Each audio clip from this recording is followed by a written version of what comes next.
Hello, good evening, and welcome to another edition of the CantinaMX Podcast, episode 198. We are getting ready to preview the Gold Cup.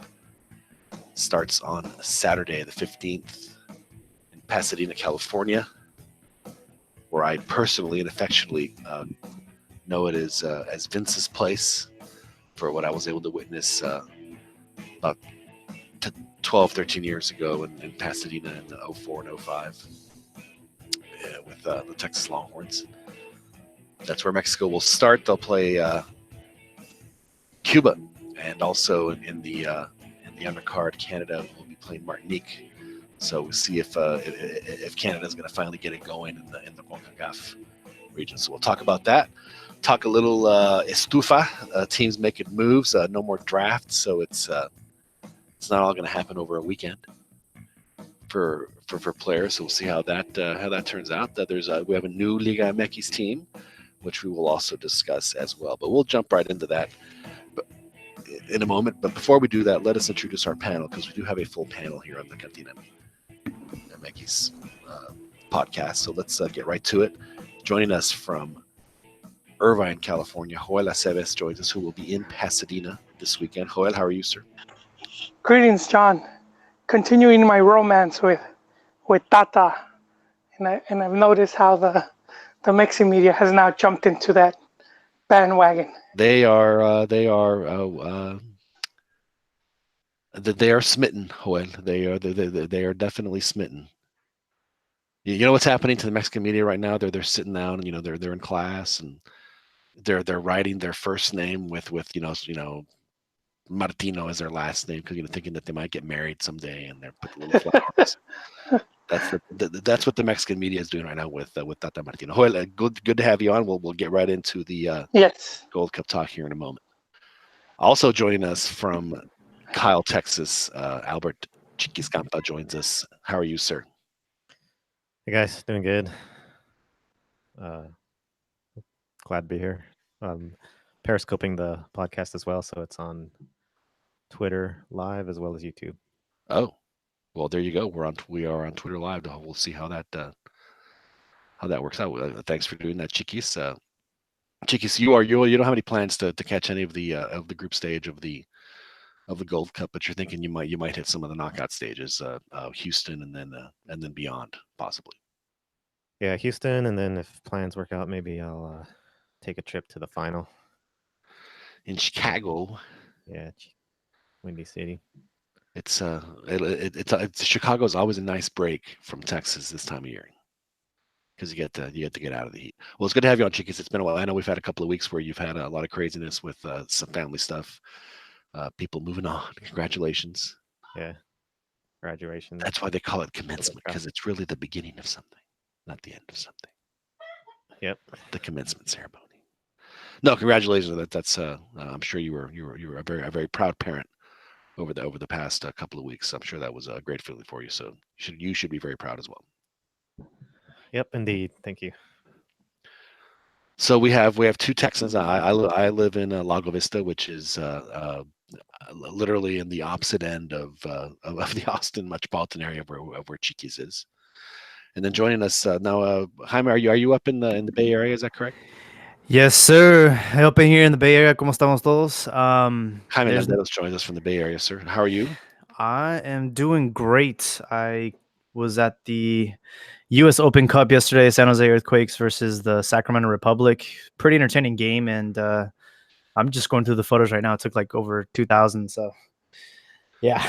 It's funny. I spoke to I was in Arlington over the weekend. I spoke to a photographer who had obviously been doing it a really long time, because it was a dude in his late 60s, early 70s. And I would ask him, how many? I said, when you had film, what was the most you'd go through in a game? He says, at the most probably like 6 rolls, and I thought it was amazing. And I said, and now he says, and just like you said, he said, I take at least between 1,000 to 2,000 easily. And then I asked him, and out of those, how many do you? How many end up thinking, you think, oh, wow, this is a great shot? He goes about 4. Jeez. So, I mean, is he right, though? I mean, I know that Chiquis took some pictures, a couple, and actually, Chiquis, you had a really good one of a goal. which turned out really well. So have you found that one real good money shot in the stuff that that you've gone through? Hyman? Oh, I'm sorry. I thought you were asking Chikis. No. So check this out. I rented a lens yesterday, so I got a lot closer to the action. So I would say like out of 2,000 photos, I'll be very, very happy if like 10% of them are good. I think that's being pretty optimistic. Had you ever used a telephoto? So was it a telephoto that you were using? Yeah, it was 100 to 400 mm, so it was really big and heavy, and it was, I definitely got a good workout yesterday. Right. But I got some pretty good photos. Matias, he actually sprayed me with the water bottle because I was stepping on his little coaching zone. Right. I like overstayed my little welcome, because before the game starts, they let us go right there and take photos of the team, Sure. as they're doing the national anthem and they're lining up for the team photo. Right. So I was like, then I turned around, I see Mati, I took a quick photo of him, and then he got me with the water bottle. So I wanted to say something, but I didn't say anything. Was he joking about it? Did he have He was joking? He was joking, Okay. Yeah, it was good spirits. Well, that's good. At least he didn't do it like, hey, dude, get the hell off my get off my lawn, land. basically. Yeah, exactly. You could sell that bib now, your photo bib, and say, and you put it on eBay, and it was sprayed by Mati. You gotta give him back. You gotta give him back. I didn't want to give it back. I'm like, no, he sprayed me. That's right, because you could have Mati's DNA on there. I'm pretty sure I saw the Virgin Mary. Yeah, exactly. You could you could sell Mati's DNA to create future Chivas legendary coaches. Yeah, hey man, you gotta respect the Tomas boy. I mean, I know that you're kidding, but we actually, well, not all of us, but some of us hold Tomas Boy in a little higher regard than most. Oh yeah. So I know he was a great player. That I do give him, but as a coach, I don't know. Well, he hasn't really had as many chances as. Well, he's had about the same number of chances as like your typical Mexican coach, which is not very many. So. It's like a merry-go-round, I feel like. Oh, it's like a centrifuge. Yeah. It definitely is. All right. So we'll get to all that here in a moment. Glad to have everybody with us here on the podcast. Glad to have you with us. Yeah, thanks for having us. You, the listener, glad to have you with us. We're live on YouTube, and of course, you can download this and previous editions of our podcast from iTunes. Subscribe to it; it gets to your phone automatically. Set up a notification. I couldn't imagine what kind of sound, what kind of little drop we could have if we could have our own notification sound when a podcast has been delivered to your device. We'll have to come up with a good notification sound for that. It should be very good. Anyway, so we have a pretty big summer of. But it really has already started, but it's now going to start in Mexico in earnest with the Gold Cup, the no longer qualify you for the Confederations Cup Gold Cup, which essentially means that this is now the tournament that Mexico gets to play to sharpen their skills over the next 4 years, because they get to play it twice, the Gold Cup, and they have their first game in Pasadena, where Joel Aceves will be against Cuba. A team that has actually qualified for the World Cup. I think they qualified for the World Cup in 1938. The Cubans did. So that's a fun fact. Indeed. And Mexico will then have the undercard where Canada plays Martinique. See how Canada. Joel, are you going to go to the Canada Martinique game just to see if Canada is finally starting to be the team that they should be in the region, or a team that's going to get knocked around by an island that's maybe 0.01% the size of Canada? I want to catch at least the second half, and I want to get there while there's still food. Journos are a hungry bunch, man. Yeah, they ransack every time the spread gets put out. They ransack it, man. Boyle, So, is the food better at the Rose Bowl than it is at the LA Coliseum? oh man, I haven't kept tabs. Because when I went to the Coliseum with you, they gave us hot dogs. Chicken tendies and mac and cheese. Yeah, Comfort food. It was comfort food, potato John. chips, yeah. It was like Um, it was like hey, what do you want for dinner? Do you want hot dog? no, now you refresh my memory. Yeah, it has been. It has been of a slightly better quality. Yeah, because I have to admit, over at Jerry's place at AT&T Stadium on Sunday, they had the brisket, and the brisket was barbecue. Obviously, the turkey, they had turkey, which is it weird for y'all to eat turkey outside of? I mean, does anyone eat turkey outside of Thanksgiving? Like to go, I think I want some, I want a I roast do. today. You do? In a sandwich. Well, and a sandwich is one thing, but like, do you cook turkey? No. Fun fact: I actually boycotted turkey last year for Thanksgiving. I cooked Thanksgiving, so I said screw that, and I just made a bomb ass roast instead. Outstanding. That's what kind, like a crown roast? It was a nice little roast put in the crock pot, man. It was a dream. It was all nice and juicy and tender when it came out. I don't know. It's just turkey, bro. It's like I can't unless you like fry it. I just don't know the secret. I don't know. Fried turkey is actually is very good. Is very good. Yeah. So they had turkey. They'd have the mac and cheese going, but it was like a very high class mac and cheese. It was like the macaroni was a little more High spindly. class. Yeah, it was Yeah, gourmet cheese. That's Gourmet right. cheese. So it was mac and fromage. It's Oh. and they had the salad wedge, and they had they always have really nice desserts there at Jerry's place. A nice little. Man, So, you're really talking about this food right now. This is a this is just part of our ritual here on the Cantina. food podcast, huh? Oh Normally yeah. we start Jaime has yet to. Por eso estamos Yeah. como estamos. That's what my Yeah. mom. You got to send the obligatory pic from the Yeah. Jaime, that's the one thing we do at the cantina when we get to the food. We take a pic of what food we got and we put it on the DM on the podcast DM. Yesterday at the media box to get food, they had Chipotle, and I was like, I don't want Chipotle. And this guy who ended up especially when you have to work, for the next 2 hours. Oh yeah, dude. Yeah. No, but I eat Chipotle, I'm gonna be in a coma for 2 hours, and it was really hot. It was like 100 degrees, it was hot. So this dude next to me, he starts like just mowing it down. I think he inhaled. I've never seen anyone inhale burrito like this dude, man. So he was inhaling the burrito. We get to the sideline.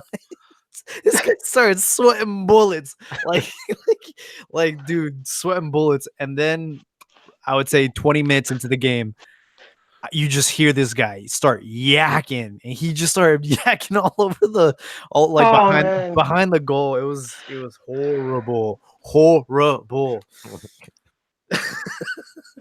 Yeah, that sounds awful. The photographers get the scrub food too. Oh, is that right?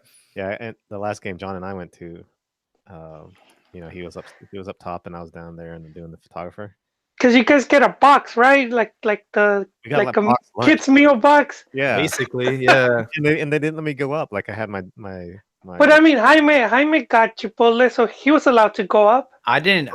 No, I just go up. I like walked in like I own the place, man. It's like no, but that's club. Sometimes with like different tournaments or different competitions, they change the rules. Oh, so really? if you do, because I remember I used to cover Chivas USA, and the photographers would go into the media box to eat or just to hang out. Yeah, usually, most places they'll let them at least come up in the press to eat and get paperwork or whatever it is. But then during the game, then they're down on the field and vice versa. The people are up in the press box. So I have to admit, I'm used to having a TV pass. So when I first went, I didn't even look at the pass. I just thought that I just would assume that I could pretty much go wherever I wanted. And so I started wandering, and they're like, "What are you doing?" I said, "Let me see your pass." I said, "So you can only be in the press box." I'm like, "What? What do you mean?" because I was used to having a TV pass where you can pretty much, like I said, you can go anywhere. You can go on the field, you can go on press Oh conference. wow. And so I didn't realize that other passes had and for some reason when I did Copa America, I think the guy screwed up and he gave me an all stadium, all access pass for when I was doing TV for HBC, which I think was not supposed to be the case. So I could have gone to any game I wanted and just walked in. Nice. But I don't think, but unfortunately, I didn't get a chance to do. I kind of lost interest in the Copa America very, very quickly. So Chiquis just got the box, the kids meal box. Did it have a toy, Chiquis? Little lunchable. No, not toy, but like a little chocolate chip cookie. Yeah. Little bag of Capri Sun and box juice drink. Yeah, exactly. Yeah, so we have Joel that's going to be at the Rose Bowl to watch the Gold Cup. Now, Joel, you mentioned at the top of the show that you're still that you and Tata are still going strong. You guys are going steady and you're going strong. It's yeah, we hold hands now when we walk. So when's the honeymoon phase over? Nah, I think it's gonna stay, man. Unfortunately, we don't have a big tournament, which is something that our good friend Martin he wrote about it, and he wrote how it could hurt Mexico in the long run, going into the World Cup, not having a Copa America or a Confederaciones where the team gets to play against some of the stronger sides and use it as a measuring stick.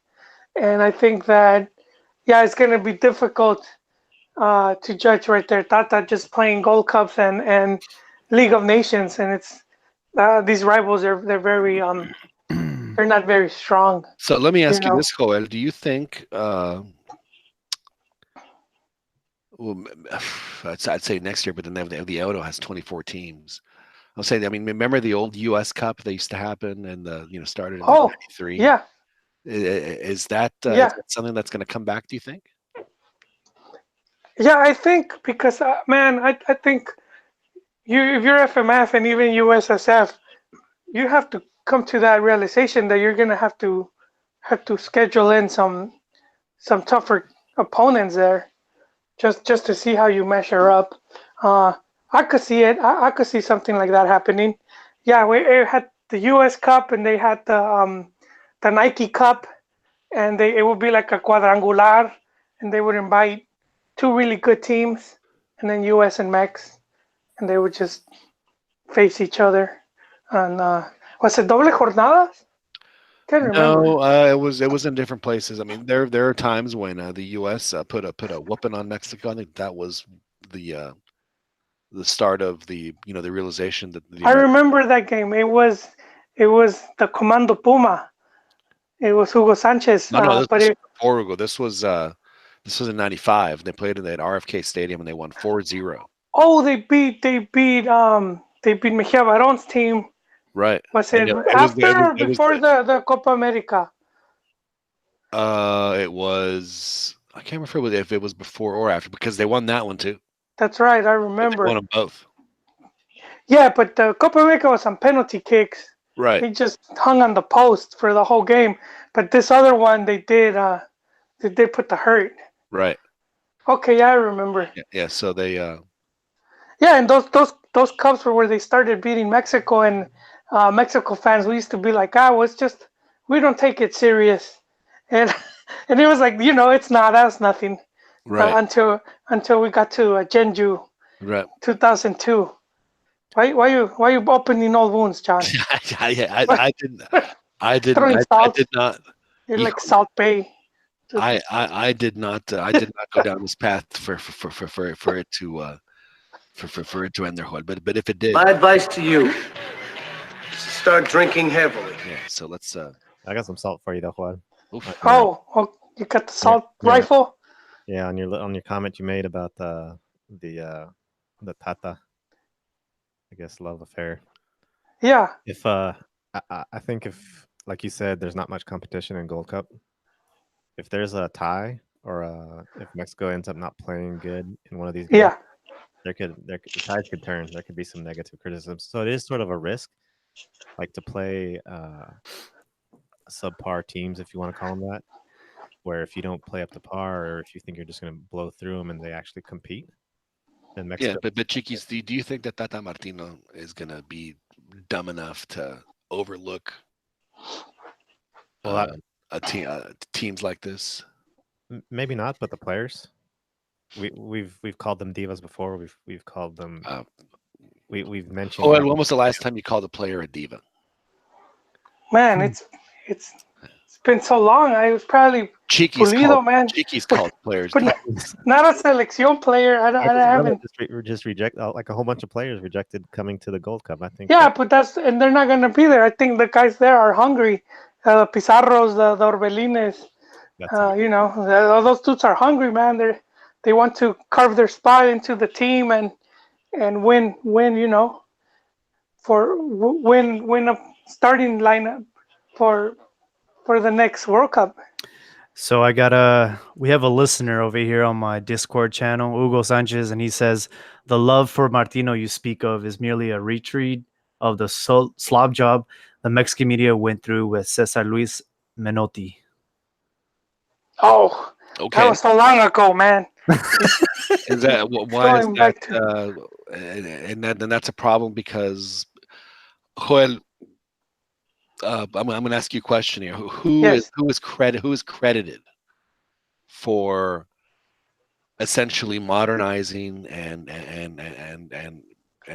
setting up the Mexican national team for how it is today?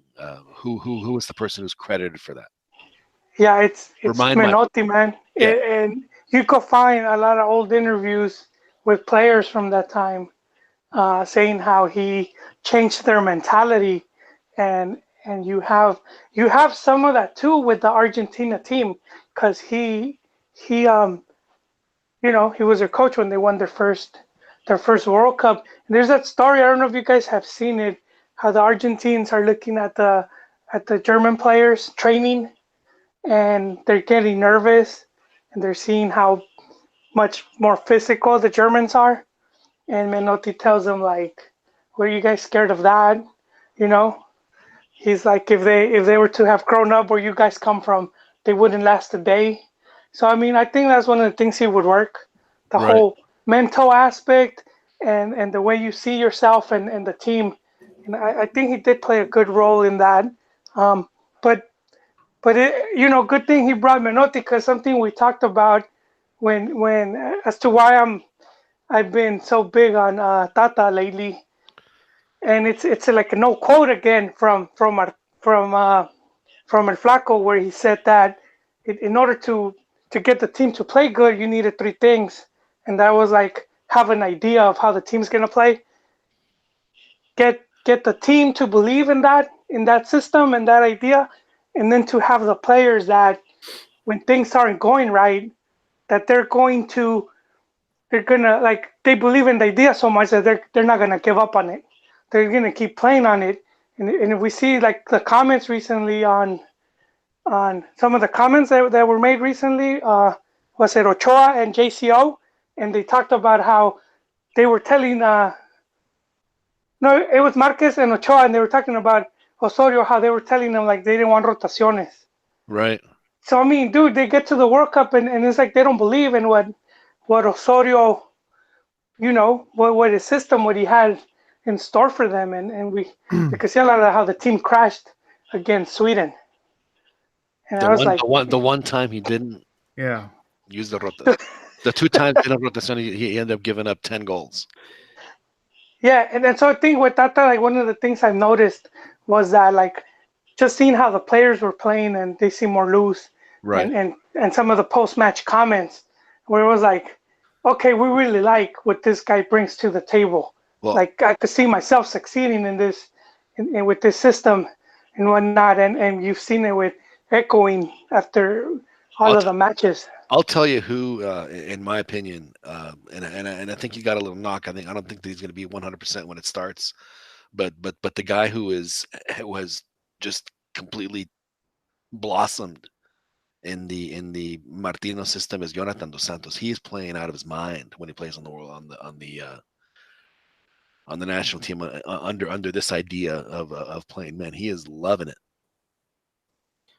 He's playing really well. And then in the 2 games that he played, he was easily the best guy on the field both times. Well, the MLS is in form right now because it's midway through their season, right? Doesn't matter.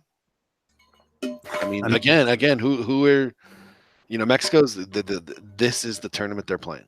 The goal. Yeah.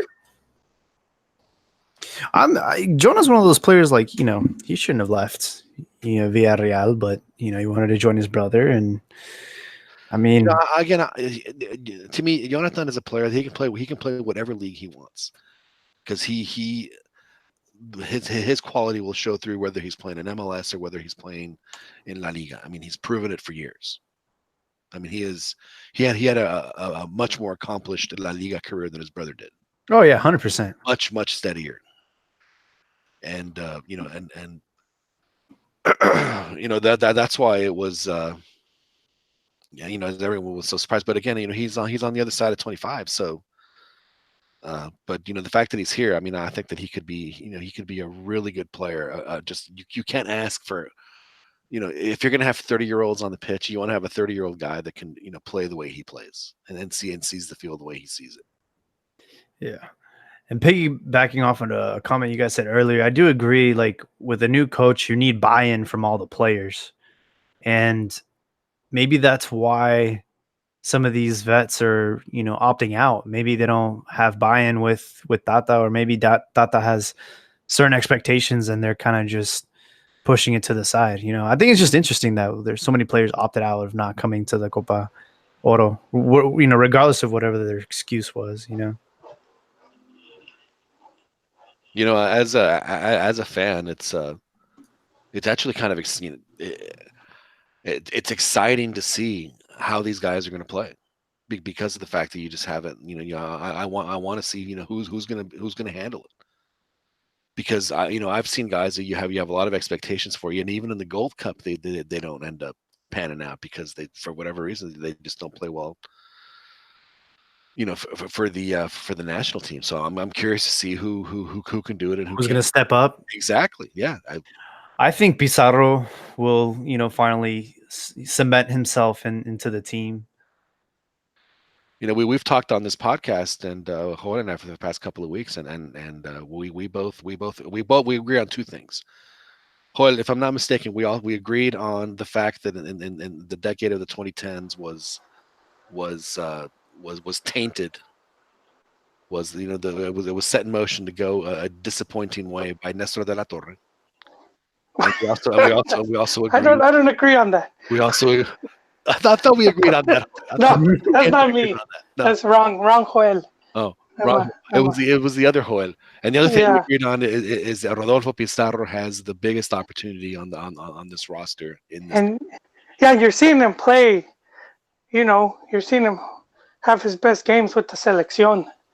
And I think that's the part he's JCO had him doing other things, which is what Ochoa was talking about. He's like, we feel more comfortable not having to do positions or doing stuff we're not used to. And not to get too sidetracked, but 2 teams in France are after his signature, right? Monaco and Nice. Oh, that's the latest rumor mill. Well, yeah, I'm hoping he's earned it. Shouldn't be playing in Belgium or in lower leagues. Well, it's just with his price tag, how much Monterrey paid for him. You're like, oh, he's screwed. He's going to stay in Mexico forever. But the thing is, the Monterrey, they've already said, dude, if you want to go somewhere, go. Because I mean, they'll just buy some other guy. They. Yeah, FEMSA has money, dude. Yeah, they have a different. They'll make it rain. Yeah. Nobody's calling though, and he's still. We'll see what he does. If he impresses, I actually liked. Oh shoot, what's the Pumas guy? Now with Gallardo. I liked how he played a lot on the left side. Yeah, but the thing, I mean, but he's proven. I mean, he proved it in the World Cup that he's had. Yeah. I mean, that's his position. He was more valuable, I think, to than Pizarro. But the guy that I thought of immediately when you were talking, John, about proving themselves in this Gold Cup, La trophy. Oh, he's not there. Raul Jimenez, man. Raul? And yeah, because I think in an interview he said he wanted to really stand out in this tournament, and I'm just not. I mean, I have all these expectations, and they never pan out with him. Hopefully, Well, something changes on this tournament, but So are you basing that on the fact that he didn't score in the friendlies, or well, or that's do you just think that it's just not going to be in the not cards? necessarily score, but I didn't really see anything even really good out of him. substantial. Well, I'm gonna respectfully disagree. It's other instances also, like other previous tournaments, like the World Cup and things before that. That old Raul Jimenez, he's the guy that did that Chilena. He's moved to Europe. He's doing good things in with Wolves and everything.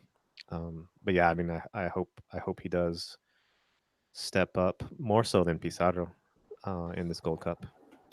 I Right. agree, man. It's like, look, you come off the hottest season, in your career in the Prem League, and now you don't have that excuse that, oh, Chicharito's take my minutes away from the national team. Chicharito's not even in the picture right now. So as a fan and looking at the season that he's had, my expectations of him are higher than any other player on the team. And he needs to not just be active and be involved and do link up play. No, he needs to be leading the team in goals. That's my expectations of Raul Jimenez coming into the Gold Cup. He needs to really show that he's the man, and that we're not going to be tweeting and asking for Chicharito to come back. And I know Chicharito's waiting for those tweets, man. He's been on Twitter all day, so he's kind of hoping that people ask for him back.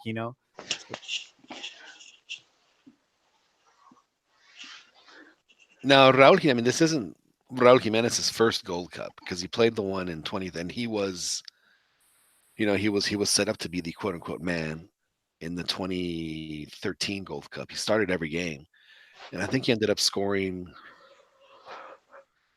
I would say, like 3 or 4 goals, which is decent for a tournament.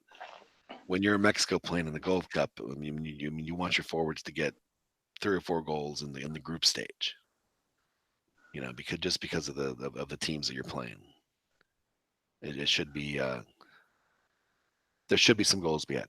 Now I know that he hasn't scored, but I did see him in Arlington, and the minutes he played, I mean, he was doing what he was supposed to do, and he was generating plays, and he had a couple of opportunities, and so the opportunities were there. It's not like he's missing open nets or like whiffing on a ball. So I think he'll be just fine. I'm just gonna sit back, relax, and watch it all unfold, and hopefully he steps it up, man, and because we need strikers, and it's one of the positions that if it's not him, then Alexis Vega is ready to go for. He's the only other true striker on the roster. That's crazy. Yeah, and he had a good header, and maybe the way Tata has them playing, we might see more goals from midfielders coming up than the actual strikers, where it's just I don't remember. Did Raul and Alexis play at the same time? If they did, it was for just like 10-15 minutes.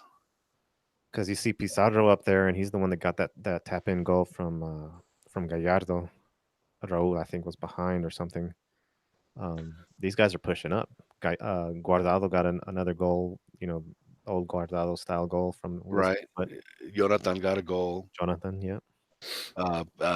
Gallardo fed Chaka, and I don't know why people were making fun of Chaka. Chaka has a hell of a shot. I mean, I'm dead serious. Chaka is one of the best. He has a really good shot, and Mexico, for whatever reason, outside of like Marco Fabian, they just really hadn't had that guy that can just rip one from 30, and you need that. Oh, come on. You don't want to disrespect Carlos Salcido. Carlos Salcido I don't know if y'all remember that game against He was dangerous, man. against Holland, but he had one. Man, he had one when it was like in the 75th minute at the top of the area. He was all by himself, and the ball just rolled right to him, and you could see him. And I mean, you're thinking, man, this would be the goal of his life, and he kicked it like 30 yards over just over the bar, just skied it. It was very, very unfortunate. All right, so Jaime, you say both you and are in agreement that it is Raul Jimenez who's the one that has the. See, I don't necessarily think he might have the most pressure on him of Raul Jimenez, but I mean, as far as this being an opportunity, I mean, he's been on the national team for 6 years, so I mean, this is nothing new to him. As far as opportunities, though, I think that Rodolfo Pizarro has because he hasn't been part of the senior side ever. This is his first chance to do something with him. Yeah, no, definitely. He's definitely going to be the X factor for Mexico. He just does things, man. I miss that guy. I miss that guy a lot back in Chivas, but his talents, it's there. Hopefully him and Raul can bond. I feel like you gotta have someone that kind of understands your style of play. And Raul, he's a hold up guy. He knows how to direct traffic and set people up. So I think they're gonna have a great partnership. I wish Chucky was there though. We're gonna miss that guy. Yeah, Chucky, but I have to admit that was another thing that we discussed on this podcast is that there's no reason that Chucky needed to play this tournament. Yeah, for sure. I mean, we just saw a couple of days ago why it's never a good idea for professional athletes who have to have their body at 100%. Yeah. So yeah, I have no issue with Chucky not playing this tournament at all. He's getting ready to sign a big fat contract somewhere else, and they want to make Manchester United. He's going to Manchester United. Exactly. That's exactly right. So, and where's Ache going? We still don't know. Ache, I thought he already signed with Colchoneros. I don't know. He was in Madrid. It's not official yet, but it's leaning towards that. Yeah, on a free transfer. That's just nuts. I know. I mean, that's just how could Porto let him go on a free transfer when they had a chance to? Yeah, I'm surprised Porto at least didn't try to, because they've always been very good at selling players, for more than what they paid. Watch him end up at Tigres. No mames, way. Bomba. Bomba. He's gonna end up at León. No, he's I mean, he was in Madrid. He was in Madrid. So could it be because they just didn't want to waste, that is one of the advantages I think that Argentines and Uruguayans have is that they might have a way to get a European passport much faster. Well, yeah, because through your grandfather or one of your parents. Exactly. So it's easy for them to show proof of That's why that's why Layun was a serviceable European player, but he was nothing special. But because he had that EU passport, he could play in Europe.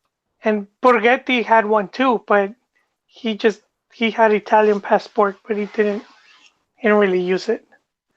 Man, he had a chance. He had a chance to go. I remember when he was after the Confed Cup, and he went to Bolton. He had a chance to go play to the Bundesliga, and he went to Bolton. Can you imagine going to play with super defensive Sam Allardyce in cold England? Yeah. Instead of going that's a lone striker. Yeah, exactly. Instead of going to the mega offensive Bundesliga, that's just it's decisions like that, unfortunately for. Yeah, that similar happened to Matador Hernandez, where there was one of the German teams that wanted him, and Televisa sent him to Boca Juniors on loan, right? Because they were trying to secure a contract, TV rights for a tournament or the Argentine League. Wow. And if I'm not mistaken, he didn't even get a lick, right? He didn't even play that much when he went to Boca. I don't think he played league games, but he played cup games, and he did get to score a goal off of a Maradona pass. So that's at least there's that. Hey, at least he was at the game in Arlington. He was They were doing this really cool thing where they were playing the FIFA up on the mega screen there at Jerry's place, and it was some E team against Matador and some other guy, and it was pretty entertaining. I was have to admit I enjoyed watching it. It was a pretty cool little thing they did. See if that in fact I think our friend Weasel was a part of that, if I'm not mistaken. He was I saw him shooting like behind the scenes footage of the deal. So Nice. we'll see how that turns out. I'm sure it will be great. Yeah, but anyway, so it's decisions like that when it comes to the national team, where you see players go play and really get going on my skills in this league, or go to the more prestigious, whatever the reason was. I mean, where was there more money, whatever it was. It just, and I'm not saying that doesn't happen in other countries, but with Mexico, they have so few players that have those opportunities. Yeah. That you want all of them to take as full advantage as you possibly can. But he was the first Mexican to play in the Prem League. I think that's in itself, an accomplishment. And I don't know. I think it's cool. We played for Bolton. I don't know. That's what's so frustrating for me is, as I'm sure as a player, so the guy didn't play because he didn't track back enough. Oh, you're freaking Bolton. I mean, no offense, but I mean, people are going to score on you. So you have one of the best headers of the ball on the planet. And how on earth did the coach not put that, put that equation together? That guy was fraudulent though, Big Sam, and that's how he lost the. Wasn't he was he coaching the selección? Wasn't he one of the coaches that Joel that would make players pay him to play? No way. I don't know about that, but I know he was like, he would get money for the transfers. Oh, that's what it was. Yeah, so they caught him like undercover. Some reporters were pretending to be some he took international a businessmen, right? And then Sam was pretty much spilling the whole beans on how they would make it work, and it just became big news, and he lost his coaching job. But then he came back like a couple years later. So he was just sent. All was forgotten. Yeah. Exactly. All was literally forgotten when he resigned.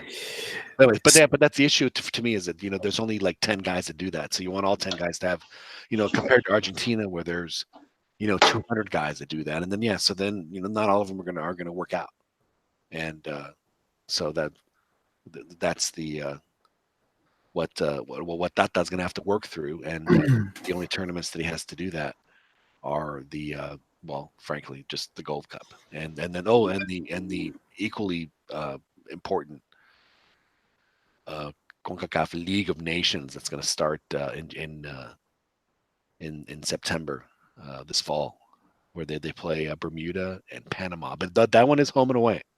So at the very least, they will get a decent road test against Panama. So. Yeah, but this Panama, I don't think this Panama side is as strong. Yeah, but it doesn't matter. Previous ones. I mean, Mexico hasn't won in Panama in like 25 years, and then don't give me they've only played twice in 25 years. They've played consistently in Panama since in this century. And yeah, but they treat it as like Panama. We kind of have to go there. We don't want to be there. Let's just get it over with, type of thing. Like. Well, whatever the attitude. I mean, Ramosito scored a beautiful goal in Panama, and I think that was the last time Mexico scored in Panama was Ramon Morales, and I'm pretty sure that's right. That's how long it's been since Mexico's played well in Panama. So it's a good test. I have to admit, Panama had a decent side. Well, why is it that they just got shellacked in the World Cup? Well, was it that the Belgians being like 7-1? I think it was an accomplishment just to be at the World Cup, and they were just along for the ride, I don't think they realistically thought they had a chance of. Well, I mean, I know that, but I mean, at least why, my question is, why can't they pretend that they're playing the U.S. and Mexico and Panama City when they play. Oh, I see what you mean. Yeah. Because they're just a completely different team. Yeah.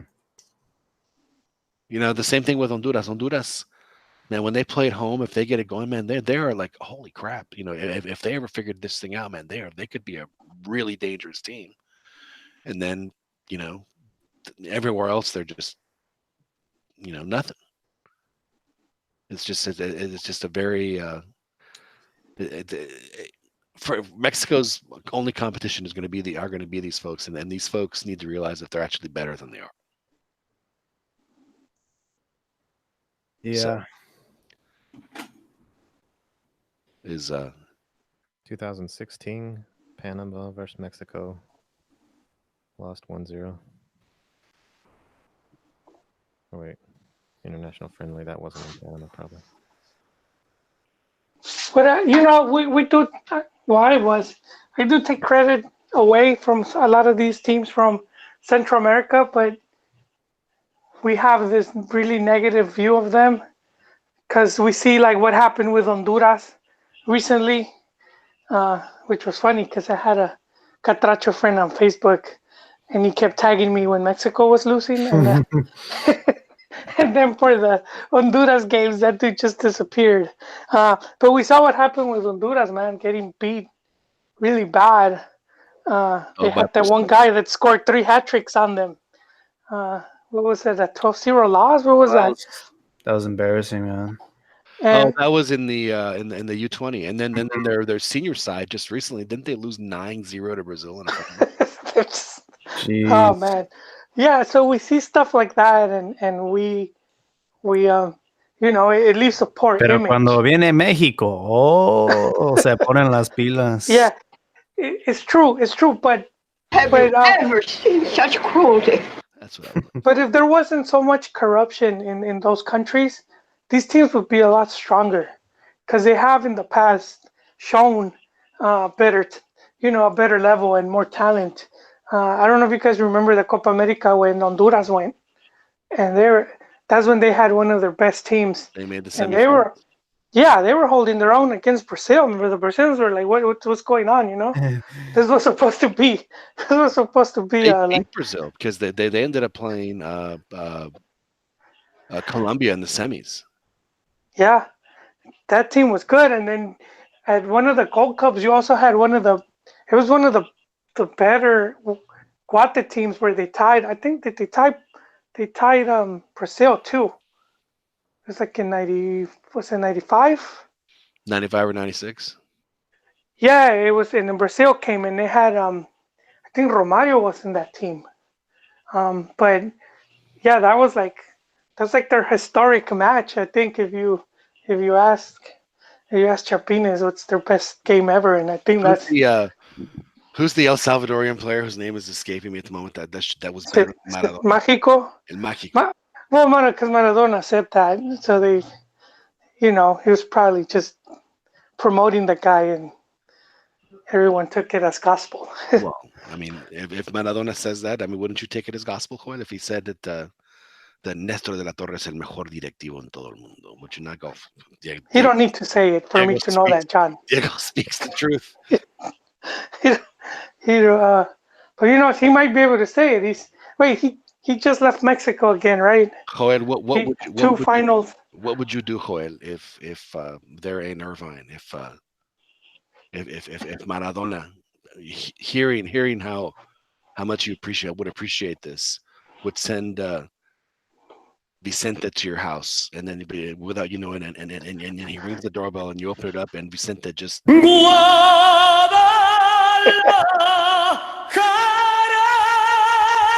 and then just left, and then and left. Just that and left. Well, I hope you would let me know so I could snap it. Well, okay. And I would have could be my ringtone or something. No, would you put dog ears on Vicente in the Snapchat? Dude, what is it with dog ears, man? I don't understand. I mean, I don't know. I don't know, but just I'm gonna finish my thought on this. Of course. Yeah, a lot of these teams, they're not as weak as they look. It's just sadly, as it's a lot of corruption and a lot of poor management.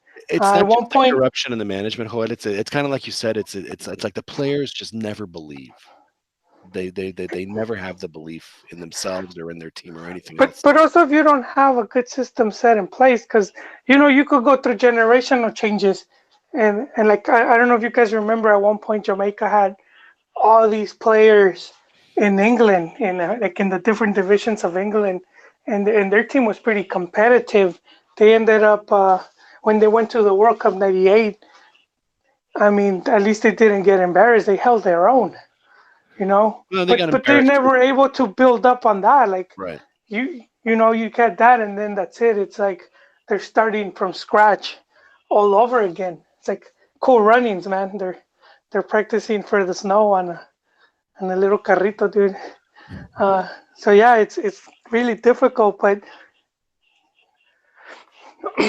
There was an Olympics where the Jamaican bobsled after yeah.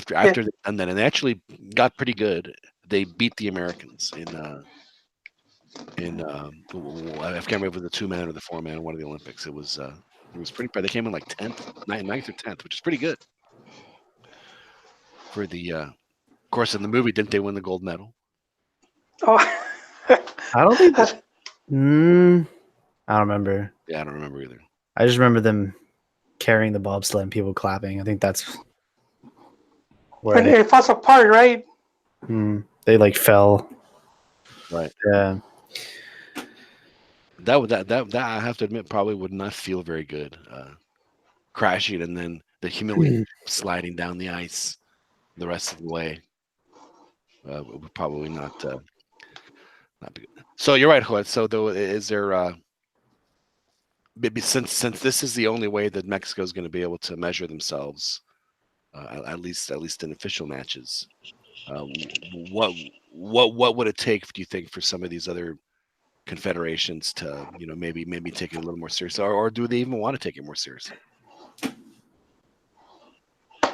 I don't know. It's hard. We had we were just told about on our last podcast how Canada they'll be starting their own league, you Right. know, and so I do think we've seen Costa Rica at least in recent years do a strong push, and they've become pretty consistent. So I mean, I guess it depends a lot on the federation and the people running it, and for many years it was the whole, it was like way more corrupt when you had Chuck Blazer and Jack Right. Warner, and that did kept it did unfortunately it did keep a lot of these countries from growing. All these directivos were taking all this, they were taking all these cuts.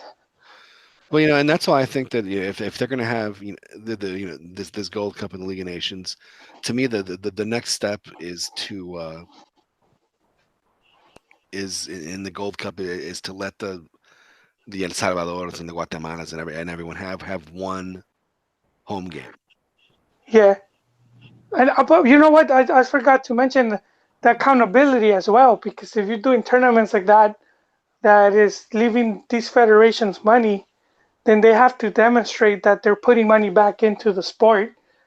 So we had De Los Cobos. I think he's back with El Salvador, and I remember one of his complaints when he was with them was how the national team didn't have their own training fields. Right. They had to use one of the club, Firpo, or one of those teams, and they had to wait.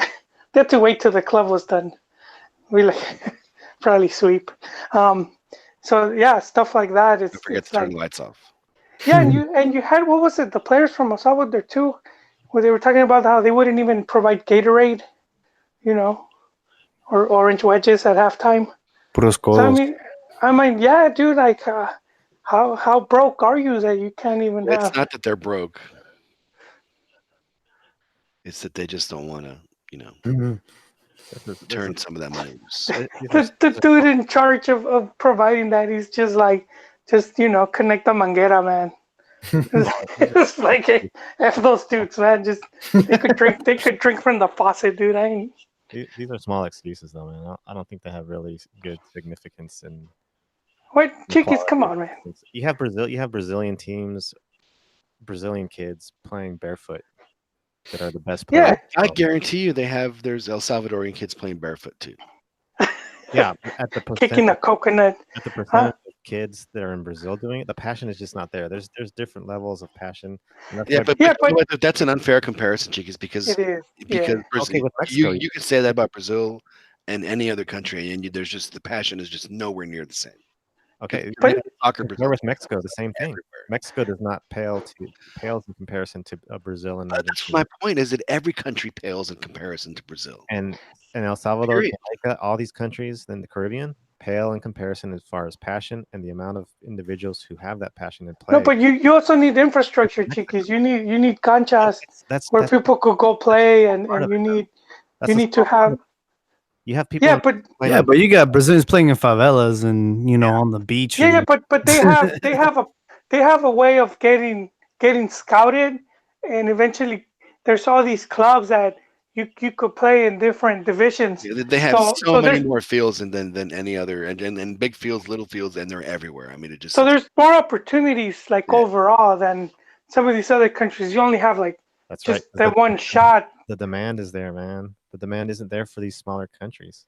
Well, yeah, because they're smaller. But I'm saying there is talent there. It's like they don't suck that bad. Yeah, they don't. They just need better management. Well, the problem is that the management they're not in it for the betterment of they're in it for themselves. They're just in Not there all like, of them, pay but me. exactly. And not just pay me, but I mean, yes, not these countries do get, they do all right from from the proceeds of this tournament, but they just, like, as Hoy says, they don't reinvest it, not all of it, and it's just it's very unfortunate, and until that changes, nothing is ever going to change. So that is the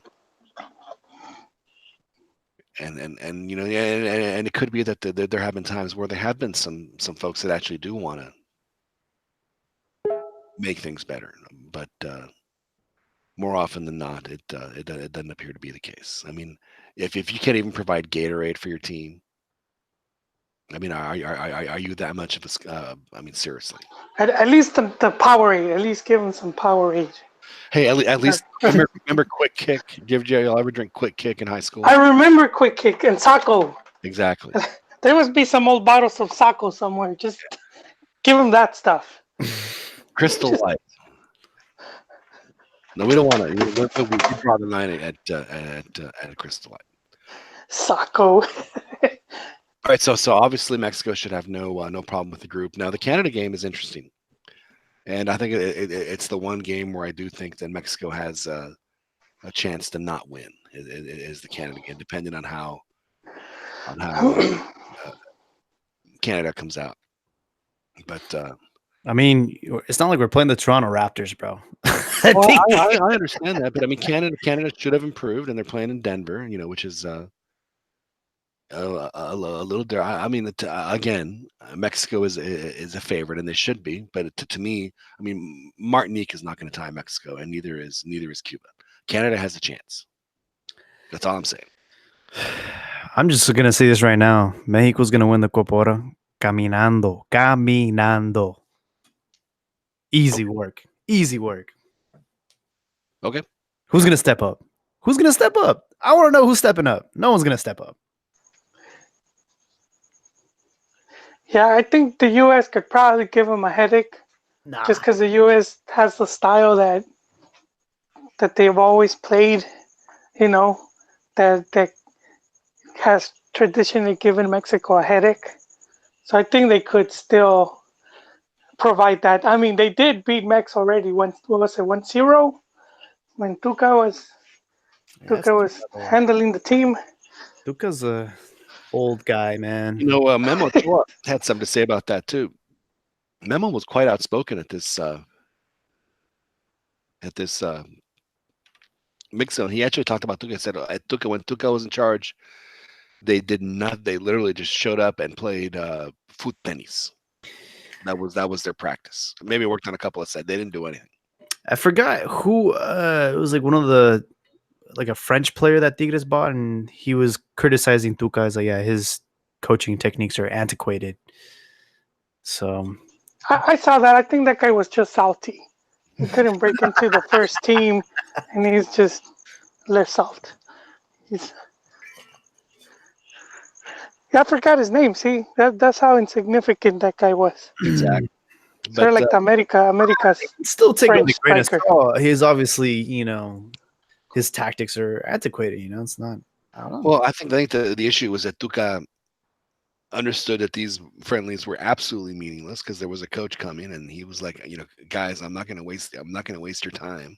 We're going to play in this formation. You guys know what to do, and we'll go out there and have fun. I mean, why is he going to go through that other stuff now? Tata, as Joel said, he's has an idea and he's trying to get the players to buy in, and for the most part, it seems like they've bought in pretty quickly.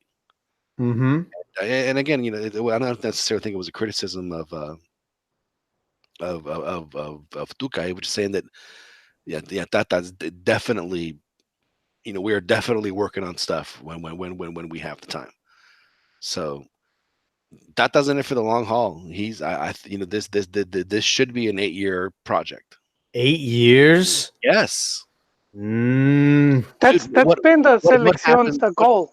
What happens in 8 years, Jaime? I don't think he's gonna make it. 8 years of the Mexican press and the fans that are so fickle. Who do you think is worse, the Mexican press or the Argentine press? Honestly. Mexican press is worse, dude. Joel, who's worse? I would say the Argentine press, man. And even the fans. Like when Ruggeri switched from Boca to River, they burned his house down, dude. Well, I mean, you can't be doing that, man. You can't be doing that. Why would you switch teams like that? You can't do that. Yeah, man. But even La Volpe, dude, when he can't even step into Ezeiza Airport, man. Boca fans still haven't forgotten him. He was getting that "Go back to Mexico" chants. Yeah, it's far worse. I think. So you're saying this guy is gonna be? He's saying, "Oh, this is nothing," as far as the press goes, and the pressure. No, I don't think he says it's nothing, but it's not something he's not used to. Especially like he's been in, like, if you think about some of the highest pressure jobs, like in Argentina national team, Barcelona. I mean, what else do you want? Mm-hmm. There's no higher than that. Yeah, I mean those are two of the positions where the press is most brutal, and out of 10 in there for sure. I mean, both national team and club team. You can't get any bigger than that, and he handled it both without any problem. I mean, but can he handle a cold night at Columbus? Against it's different, man. It's different. But they figured it out, though. They figured it out, how to get over that. They just fly the players to Columbus instead of going into Mexico and then Exactly. traveling again. It was ridiculous. I couldn't believe that they would do that. And he already said something about along the lines of Martino was talking about just too much promo work. He was throwing it out there. It's like, hey, man, what's with all these commercials and interviews? Yeah. There is. Well, is he gonna be able to put his foot down? No, because they're paying his bills. You really think he's gonna be able to influence that and change that? I don't think so. Well, see, that's the problem when the TV company owns the team. You think they're gonna be like, "Yo, Pepsi, not today"? Yeah, right, dude. They'll get his ass fired. Who's this Tata guy? Get rid of him. Well, you know what? That's kind of what's going on with the Chicharos and some of these guys as far as why they opted out of the Gold Cup. That's been one of the reasons they want more money. It's like, if I have to do all this promo work, and we need to, yeah. Pay me. Yeah, I didn't know, but the Selección has a contract to play at the Cowboy Stadium. They had to play there once a year, every year for like 5 I- or 6 years. I wonder I if that's the didn't- same with Levi's because they've hit us up every year. Well, the thing about AT&T Stadium, this is what I don't understand. Is like they have, the artificial. Just play on the artificial turf. Why go through the Do they? the need of having to put the natural surface. I mean, the natural surface is worse. Are they just laying it on top? Yes. Oh wow. I mean, they're putting a layer of dirt down, yeah, but essentially they're just putting it on top, yeah. All I'm saying is, if Spurs Stadium is going out of their way to make an NFL stadium, for what, twice a year, 3 times a year, then the Cowboy Stadium should have a dedicated soccer field as well, man. Like, they should do the What they do in Glendale. yeah, exactly. I mean, they should do it for the Cowboys, frankly. I mean, that's the Turf is dangerous, man. Especially if you're a soccer player and you're playing with the wrong kind of equipment, you can tear something easily. well, I mean, and this would be now I believe the 4th game in a row played at Arlington Stadium where a Mexican player has come out injured. The first one, of course, was Luis Montes, and what people don't remember about that Luis Montes injury game is that not 5 minutes later, Rafa got stepped on, and he thought he'd broken his toe or the bone right below his toe because he got stepped on, and of course, the turf is so thin that it's basically, turf and then concrete. So he basically got stepped on concrete, and they X-rays the whole bit, and thank God they were negative because if they would have shown a fracture, he would have been out of the World Cup. I mean, that would have just completely just destroyed anything and everything that Piojo was going to do. So yeah, so that almost happened there at AT&T Stadium, and then they lost Nestor Araujo. There they lost, and that was on a kind of a slide on the turf. They've lost. Man, that's just bad. They lost Carlos Salcedo in the Croatia game, so he wasn't 100% when he went to the World. So I mean that's happened. So yeah, they're a player, and then Hector went on this last time. So yeah, it's a lot of bad juju for Mexico in that stadium. They win, but at a price. At what cost? That's right. They have to pay the iron price to win in the gods. Like the Warriors, man. They might, KD getting injured. That might just fuel them to come back and win the NBA Finals, man. I got to tell you, man, that was so heartbreaking for me because That's corrupt, man. For a player of his caliber, who's one of the top 2 or 3 players on the planet, to have that happen to him, man, it's just to anybody, but it's just yeah, awful. And because he was just so desperate to try and get back. Toronto gave him the last game, man. They extended it for the money. They should have been done with it by now. Oh, so Hugo Sanchez told us that Andy Delort was the player that called Tuca out for his antiquated coaching tactics. Oh, so I remember calling him Del Orto. I remember now. Yeah. Andy, the man, that guy has a good memory. And I forget so much stuff now. Joel, don't even get me started, Joel. on the forgetting. Well, all right, gentlemen. So I think we've covered the Gold Cup enough to a point that we can probably move on to La Estufa? Well, I don't know if we should get into it too. I mean, don't get me wrong. I mean, I do want to talk about it a little bit, but I think we should talk about the news that came out today that was finally made official that Lobos BUAP Oh yes. has moved from Puebla up to Juarez, and they're not Lobos Watch, because there is the Universidad Autónoma de Chihuahua, La Watch. Isn't that a great way to watch?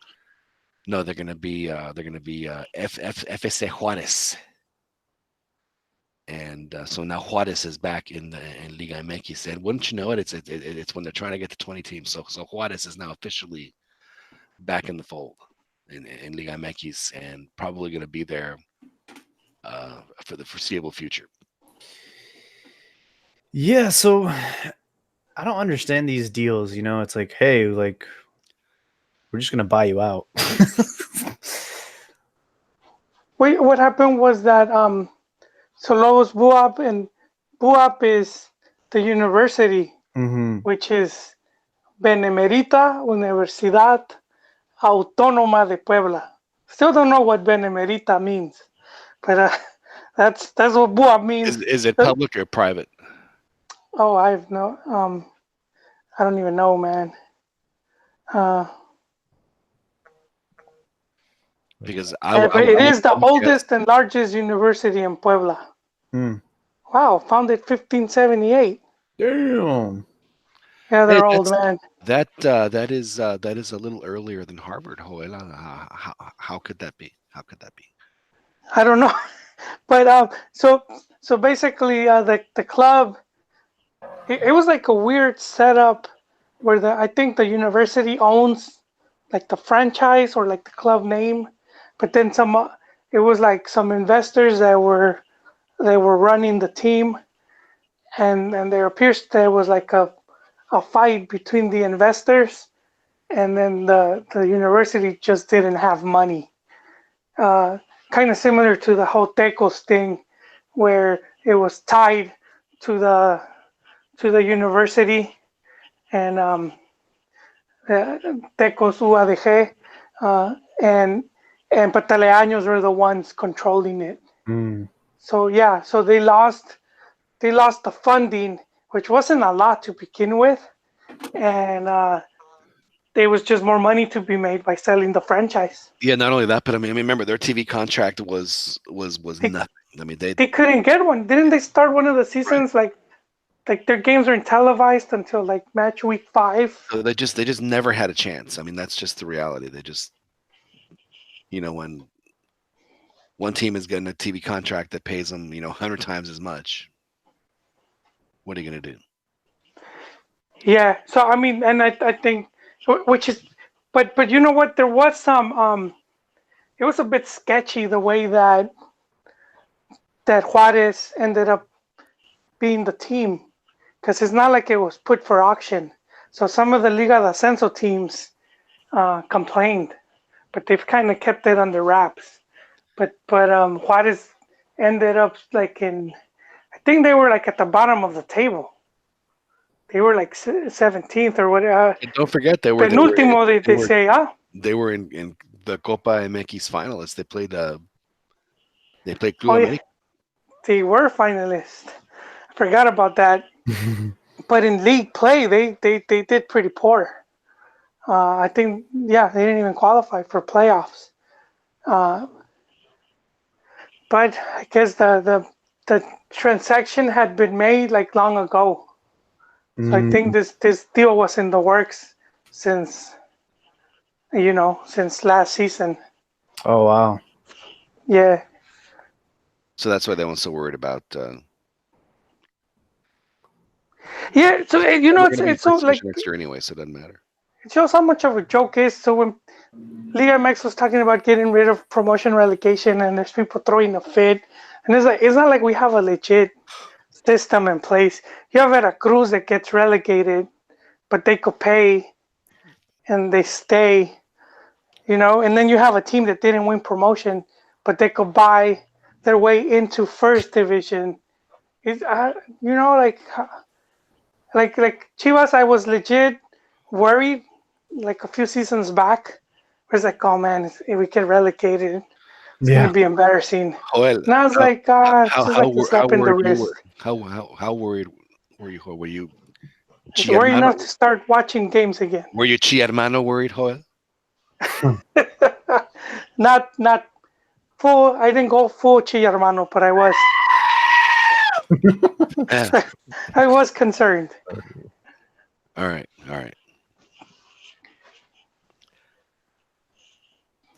Now, my question, Joel, do they want the the Juarez and the border market? Is that why they thought Yeah, who really was? Because if they want to expand their Premier League, I mean, I would assume that Juarez would be in the plans just because of the fact that it's a pretty big city. and how they've had the recent cup with they want to have tournaments with MLS teams. Well, didn't they have Indios in Ciudad Juarez? They did. That was when it was Cirilo Saucedo or whatever was the goalie, and They had El Maleno, who was he was a native. they had wasn't the Venezuelan guy Farias wasn't he the coach there, or was that at Tijuana? Oh, I don't know. I just know that the Colombianos wanted to go back to Medellin where it was safer. Speaking of, yeah, that's right. They were like, it's better for families went back to Colombia. Too much violence here. Speaking of going back to Colombia, did y'all see who went back to Colombia? I think today, or was it yesterday?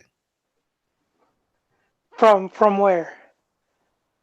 Well, I guess in this case, from Paraguay. Oh yeah, JCO. He went back to was it Atlético Nacional? Is that where he ended Yes. up? Yes, he did. So all that hooting and hollering, and all it did was get him back to where he was the first time. Full circle. We're always going full circle here, yo. That's right. We always go full circle at the cantina. That's right, because in the last show we were able to close our circle with Nestor de la Torre and then the decade at this point that was set in motion by his terrible decision making. I remember that. Oh no. I remember going full circle. Fake news.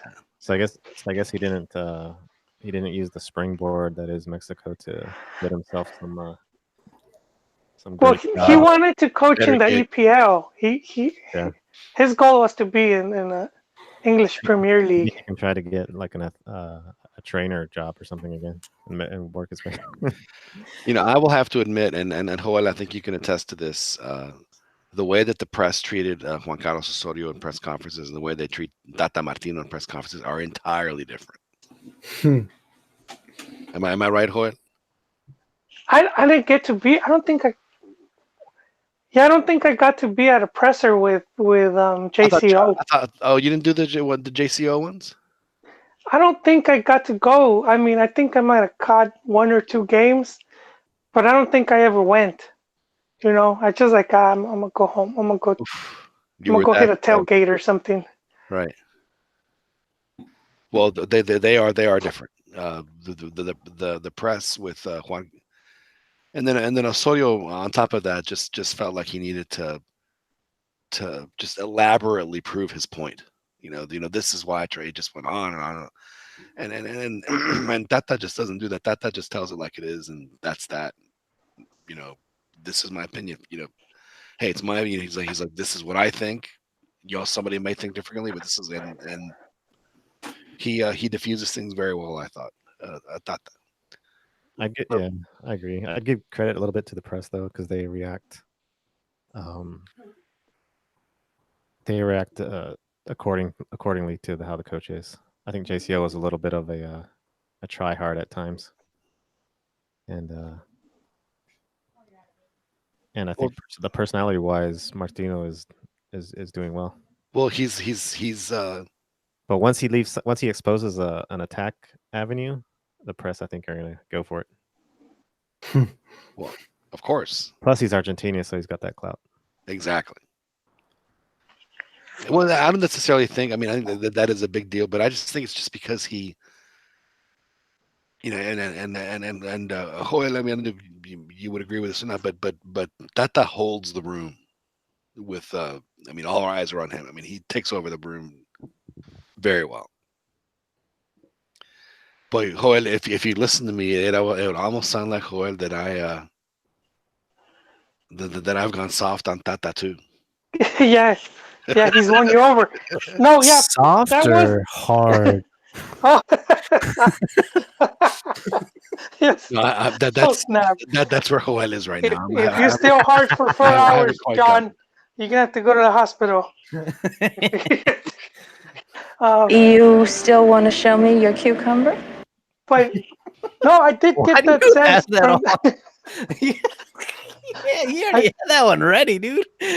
I did get that sense in the one that they attended in San Diego, and yeah, he definitely does have that.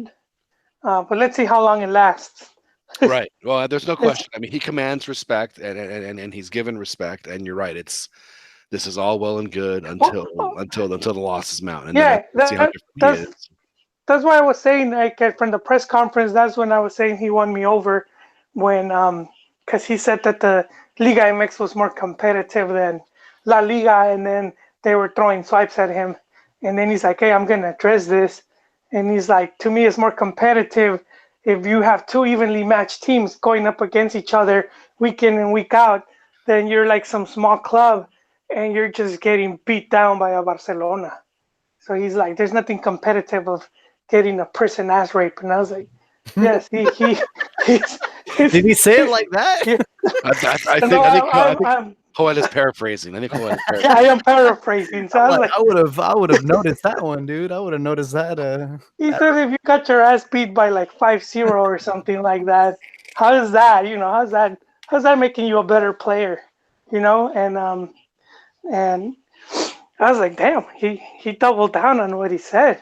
And he also And said, between Argentina, he said, and Paraguay says Mexico's more like, it was more like Paraguay than Argentina. And I'm thinking, yeah, they're just a little more offensive. that's true. If Juan Carlos Osorio would have said that, he would have been seriously. He would have been eviscerated. But Tata says it. Well, that people say, well, he coached Argentina, he coached Paraguay. Hey, this guy's, he can. Yeah, that's true. How you gonna counter him Right. when he's So does that go back to like what you guys were saying earlier, that he has coached, Argentina and Barcelona? So he kind of has like that experience, and he kind of knows how to handle the press and finesse it in his own way. Well, I think that he, whether or not he handles the press, but I think that he understands that this job, the team may not necessarily be as glamorous as those two teams, but the pressure is just as intense. And so I think that that's where he has the experience of having to deal with that. It's not going to come as a surprise to him when it happens. Yeah. So because it will happen. I mean, you guys, all three of you said, well, what if this tiny insignificant little thing happens? Then they're going to be all over. And yeah, you guys are exactly right. Whatever, the minute they see an opening, they're going to do what they do. And he knows that, and luckily for him right now, he's winning. So there's just a huge waft of deodorant has been sprayed all over Mexico because they're winning. And Thanks seriously, for that visual, man. and then they lose, and it all comes. Everything will come just all the talking points, so to speak, will So just come if right Mexico back. doesn't win the Copa Oro, do you think that's when he's going to start to feel it? Oh, absolutely. I mean, especially with the way that because remember the perception is that everyone going into this tournament is playing terribly except Mexico. So Mexico, Oh, yeah. as you pointed out, Jaime, you said Mexico va a ganar caminando, right? You said that. Yes, he did. So, Yeah. so that if Mexico doesn't do that, then That's If what it doesn't have, they're gonna. if they don't have pep in their step. Right. It probably will be The hammer is different, going to come down. because it's going to be different than with JCO if that happens though, and they don't win the Gold Cup. Because I think Tata has a more, in addition to like the experience you said being in Barcelona and Argentina, he's got like a confidence. He doesn't, and like he says. I think the thing that impressed me sort of was like, I don't know if he speaks English a little bit, but he doesn't. He's not going to even try. It's pure Spanish. There's no like. JCO would do a little bit of English here and there. Tata isn't about that. He's just Well, yeah, JCO was practicing for his Premier League gig, man. He was, he was at catering, dude. Hey, He's like, pretty soon it's gonna be all English, dude. So. Well, yeah, he was trying to prove himself at every corner with the pen and with the putting up the cones and stuff. Tata's just like, I'm doing stuff the way I'm doing it, and that's By it. the way, Tata did not just oh, hang on, Joel. Guys, just give me a second. Let's see. So breaking news. Oh, Tata did not put the cones out. Yeah, he got At time the, for that. he didn't. He exactly. He did not put the cones out. Breaking news. He did not put the cones out. Yeah, he had some other guy put the cones out. So not winning the Gold Cup then we'll ratchet up the intensity from about a 3 right now to like an 11-10 for that. And that's the worst thing is that if that does happen, then the only thing he can do is beat CONCACAF teams and then they'll never be convinced. But things are weird. They're different. I mean, I think people are starting to understand that this is what's there.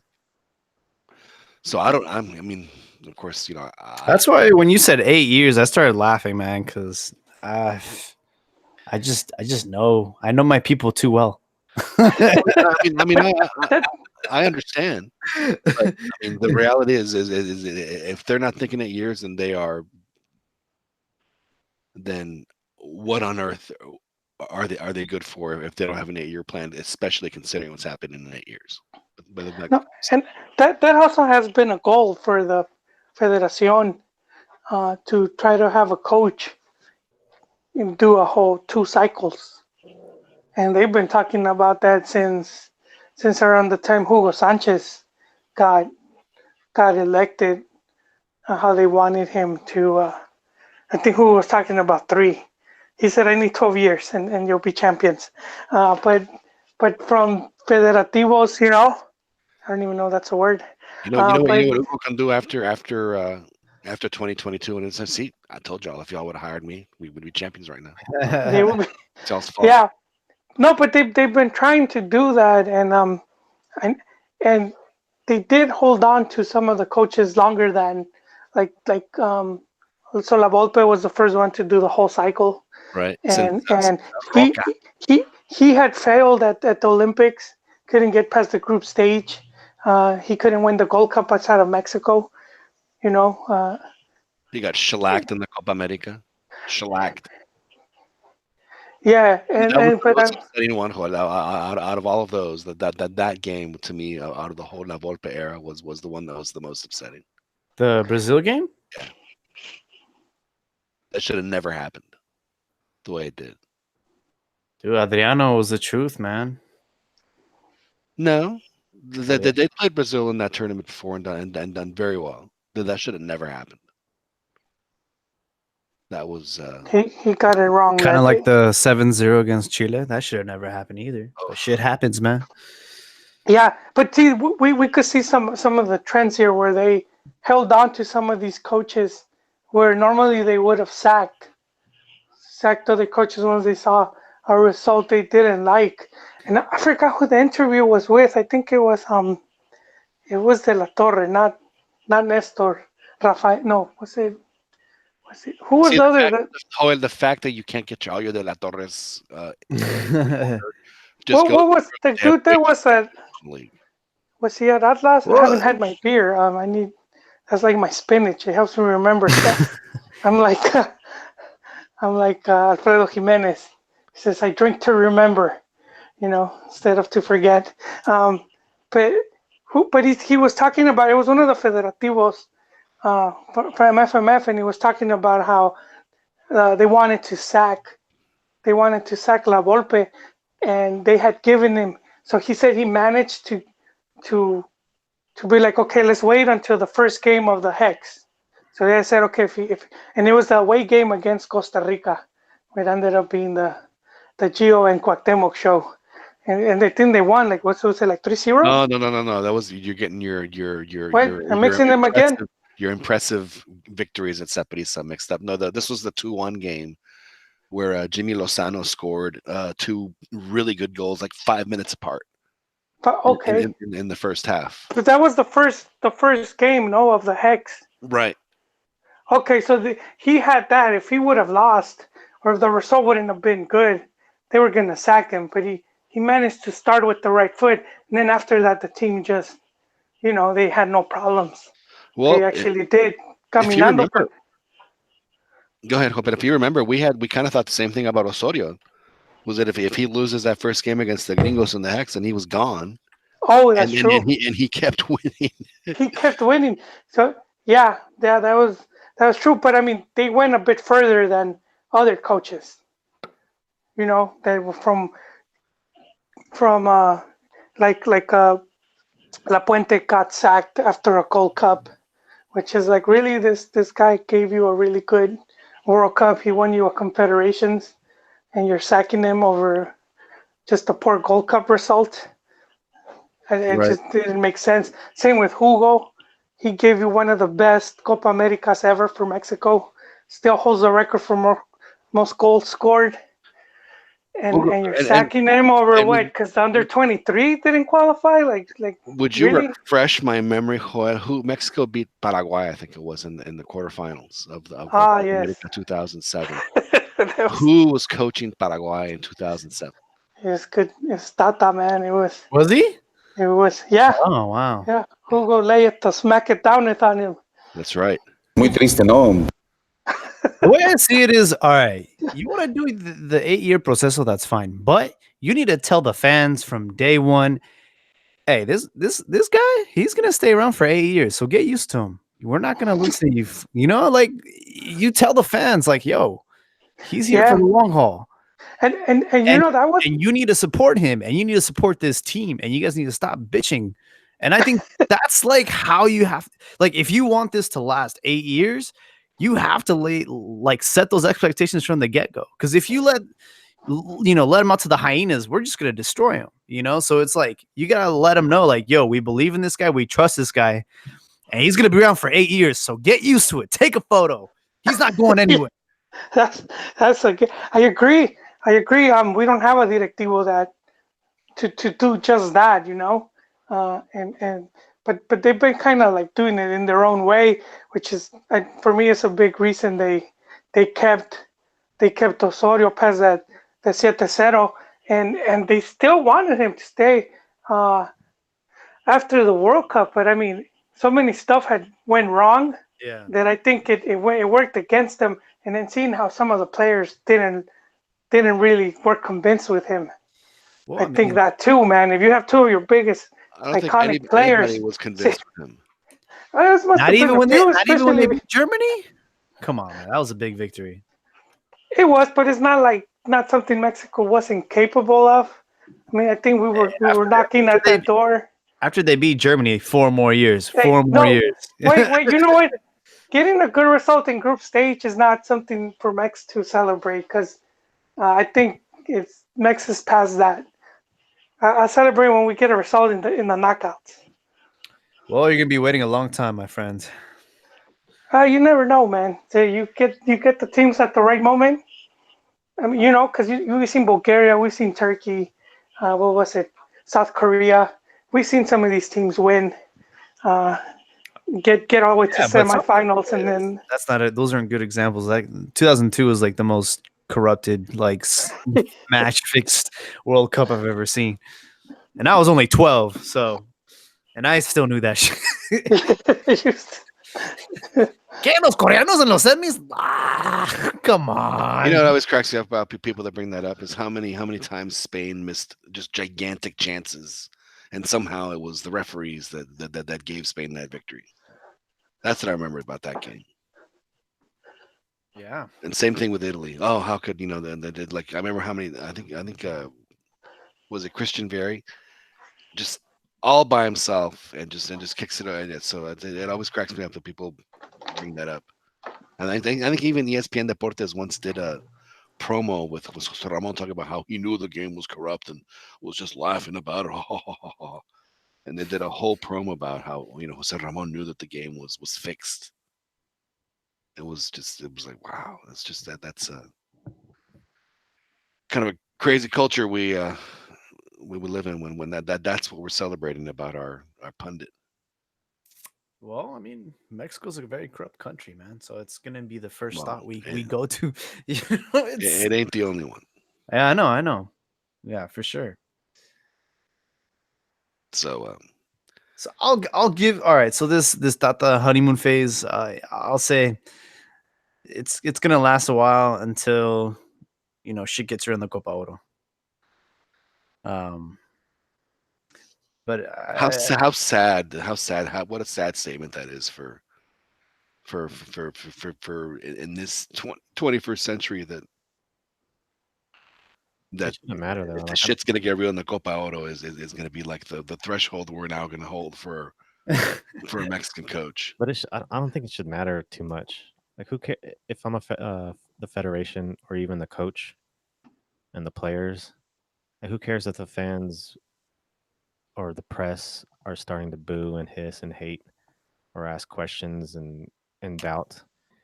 well, As long as they're doing what is right, and they're gonna, and it's not like these guys aren't gonna be going and buying tickets for their whole family to go to games in the U.S. And it's not like they're gonna lose any money.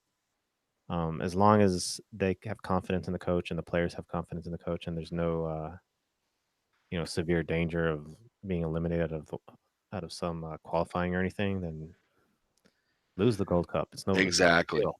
Yeah, the Gold Cup to me is that use this tournament to see how Rodolfo Pizarro plays, because we haven't had a chance to see. Or what if Alexis Vega ends up outshining Raul Jimenez because he just, for whatever reason, he's like Matador. He just plays better on the national team. He could be one of those. Seriously, he could be one of those guys. But let's find out.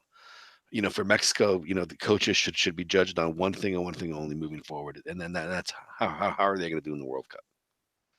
Because the Gold Cup, I mean, is the Gold Cup. And they're not going to, they're not going to win them all. They're not going to lose them all, but they're going to win their share. Probably, 50 to 60% of them, realistically, and people should be fine with that. That gets you to the semifinals of the World Cup, or his, whoever he replaces him in future World Cups. That those should be the measures by which they they get out of the group stage. The group stage is going to be different in 2026 because it's only going to be 3 teams, so there's going to be less margin for error. And then you go to the knockouts from there, and then it's all going to be about the draw. Who thought that was a good idea? Well, it's because they want, they want to see Thailand and seriously, they want to, they want to give those countries the opportunity to play in a World Cup game. I mean, I get it. Well, Johan, I don't know exactly about Thailand. They want a 13. They want to see the big nations like China and India that have like the billions, and that's a lot of money right there. And like for TV rights and sponsors and selling products. I don't doubt it. I know exactly that was for what market that was. There's no. I imagine how big the Panini book is gonna get. With 48 teams, it'll be like those thick Bibles. I know. I would feel bad for that one player who's on the Panini but didn't make the actual World Cup roster because Piojo. You can see Piojo at the Panini. It's kind of like Jimmy Lozano. He made the cover of the 2006 World Cup video game, and he didn't even. He didn't even go. Oh man, that sucks. Oof. That is man. No, but I think with the whole with the FIFA gate, so they lost a lot of money, a lot of the way they would get this. So it's like, okay, how can we start making more money? It's like, let's play 16 more games. Yeah, let's get more teams. Right. Especially from these countries, because man, what is it in India, like over 1 billion? I don't know what their televisoras is like, but just imagine all the radio stations and internet and TV and all that to all the broadcasting rights. That's insane. That's that's just like a gold mine right there.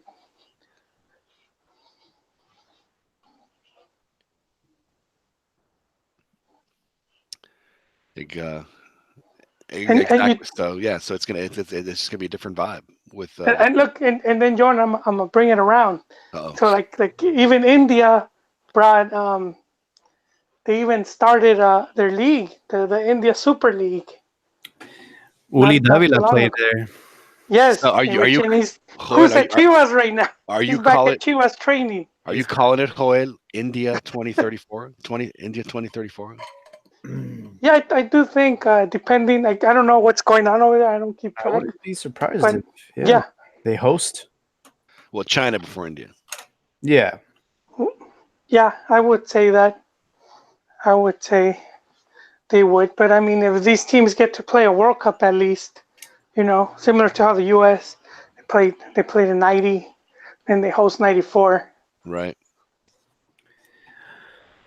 No, All I know is I'm excited for not this next World Cup, but the one after. which is why, as a fan, you want. I mean, why you want to see Tata Martino be the coach for 2026? I mean, here in the U.S., right? Isn't it be here in the U.S.? But no coach has won the World Cup that's not from the team or That is true. That is So, true. We're Well, gonna have to have, no European team had ever won an American in the Americas Yeah. in 2014. So. yeah, but it's just crazy. Like out of all the World Cups that have ever been, there's never been a foreign Yeah. coach that's won it. So Well, I think, but a big reason also because like just the way the soccer used to be back then, and it was very regional, and even you could see it with the clubs, they don't have as many foreigners like that you see now when you see these teams line up, and it's all foreigners. that's why Rafa Marquez is gonna bring us to glory, or You maybe think? No, the other record, like the World Cup was up until South Africa.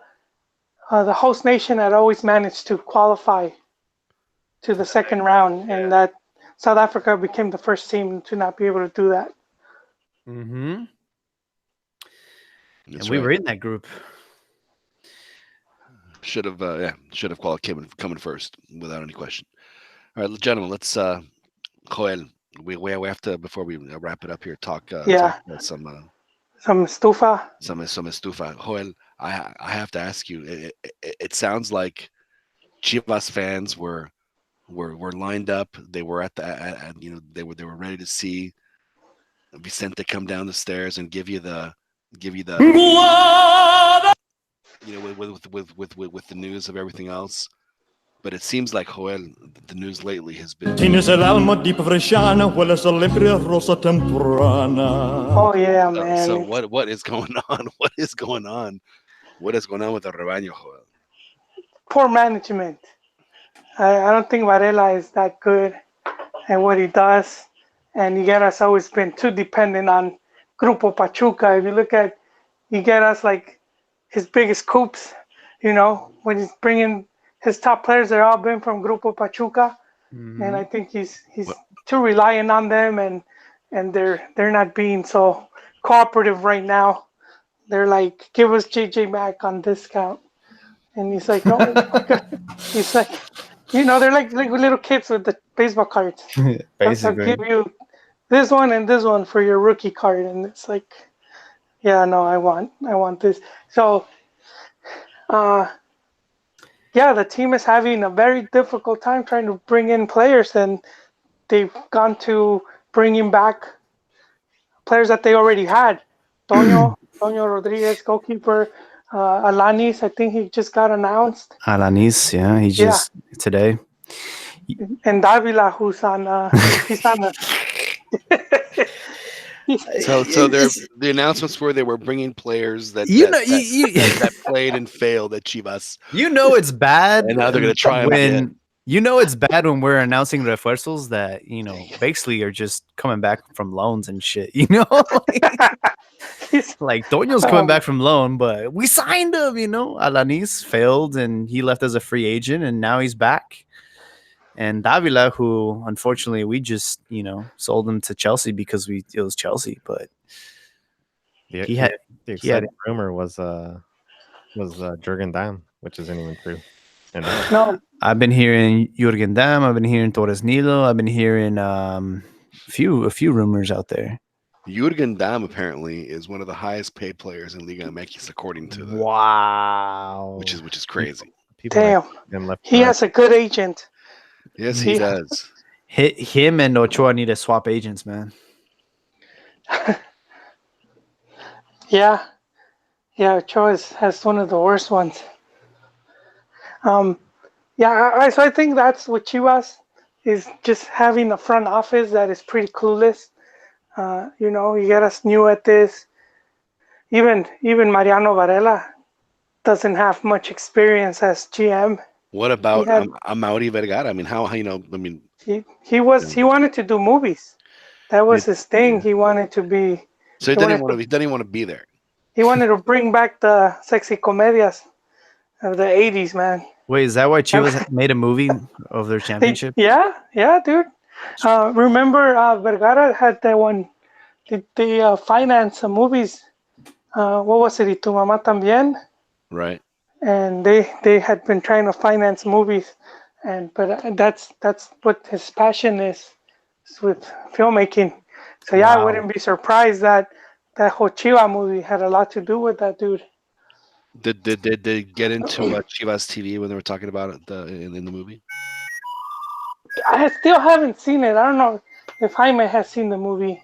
I haven't seen it. No, Oof. we're bad Chiva fans, dude. It's not accessible here. Oof. Oh, so you can't. It's not available in this country. It's not like you can go to the movie theater and watch it. I mean, a good Chivas fan could get a pirata of it. No manches. You know what they did? They did like a limited showing where it was like for a weekend only. So I know they did that, at least in LA. I remember it was I don't know if it was Southgate, but it was like you had to go on a Sunday or something. Yeah. After church. I was like, nah, that's too much. You had to talk to the paletero man, and he was going to interact you. And I was like, I already knew. La Pulga somewhere, I had the spoilers for that, for the Chiva movie. Did they win at the end, Joy? Did they win? No, it ends with the Thanos snap. When it makes half of the team disappear. Everyone's celebrating, and they snap it, and then everything just starts disappearing. Even Almeida, dude. Almeida's it's a sad ending. It is a sad ending, and we're still watching it right now, and it's turned into it went from a happy movie to one of those horror films, It's a VH1. Where are they now?